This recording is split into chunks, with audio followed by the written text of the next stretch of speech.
Welcome students. நம்ம இன்றைக்கி என்ன பார்க்க போகிறோம் அப்படின்னா வந்துட்டு 12th ஸ்டாண்டர்ட் அக்கௌண்டன்சி CBSE சிலபஸில் செகண்ட் வீடியோ. ஸோ ஆல்ரெடி ஒரு வீடியோ சென்ட் பண்ணிட்டேன். இது செகண்ட் வீடியோ. இந்த வீடியோவில் நம்ம பார்க்க போகிற கான்செப்ட் என்னென்னா வந்துட்டு steps in preparation of receipt and payment account.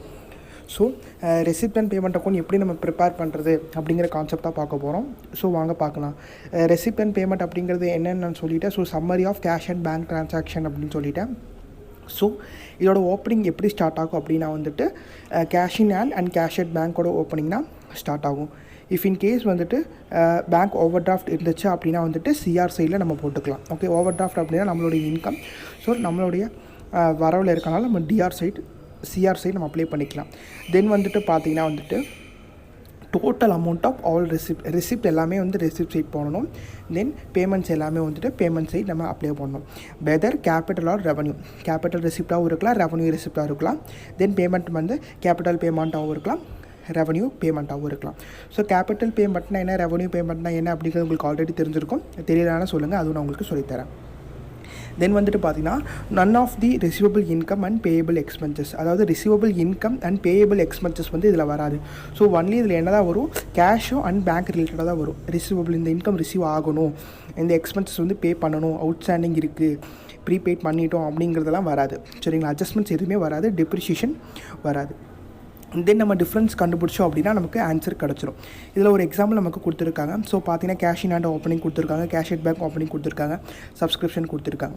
Receipt and பேமெண்ட்டை பொறுத்தளவு நம்ம எந்த இயரோட இது வேணாலும் எடுத்துக்கலாம். Previous year, current year, subscript year எது வேணால் எடுத்துக்கலாம்.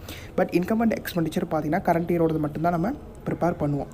ஸோ அப்போ ரெசிப்ட் அண்ட் பேமெண்ட் நமக்கு கொடுத்துருக்காங்க. இப்போ கொஷின் பார்த்திங்கன்னா நமக்கு எல்லாமே கொடுத்துருக்காங்க. சப்ஸ்கிரிப்ஷன், டொனேஷன், பேமெண்ட்ஸ், ரெசிப்ட்ஸ் எல்லாமே கொடுத்துருக்காங்க.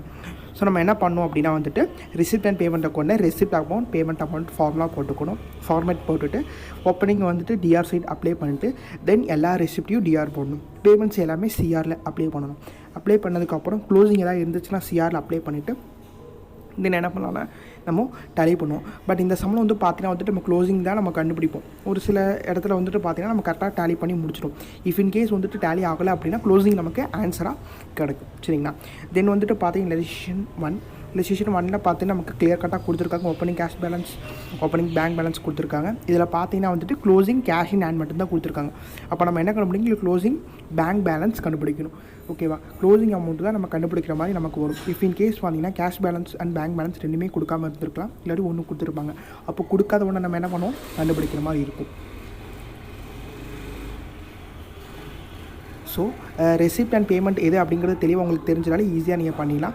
என்ட்ரன்ஸ் ஃபீஸ் நமக்கு receipt, sale of old sports material நான் விற்கிறேன், ஸோ எனக்கு அமௌண்ட் வருது. Donation, then sports material purchase of refreshment, maintenance expenses, salary, tournament expenses அப்படிங்கிறத நீங்கள் தெளிவாக பார்த்துட்டாலே ஈஸியாக முடிஞ்சிடும். சரி, ரெசிப்ட் எது, பேமெண்ட் எதுன்னு தெளிவாக தெரிஞ்சாலே நம்ம ஈஸியாக அட்டன் பண்ணிடலாம். இஃப் இன் கேஸ் நீங்கள் கொஷினை கரெக்டாக எழுதிக்கணும். மேலே the book of silver point of receipt and payment account கரெக்டாக எழுதணும். தென் நீங்கள் டேலி பண்ணிக்கலாம். அடுத்து பார்த்தீங்கன்னா இன்கம் அண்ட் எக்ஸ்பெண்டிச்சர் இருக்குது. இன்கம் அண்ட் எக்ஸ்பெண்டிச்சர் நான் அடுத்த வீடியோ உங்களுக்கு கிளியர் எக்ஸ்பிளைன் பண்ணுறேன். Subscribe now and press the bell icon. Never miss an update.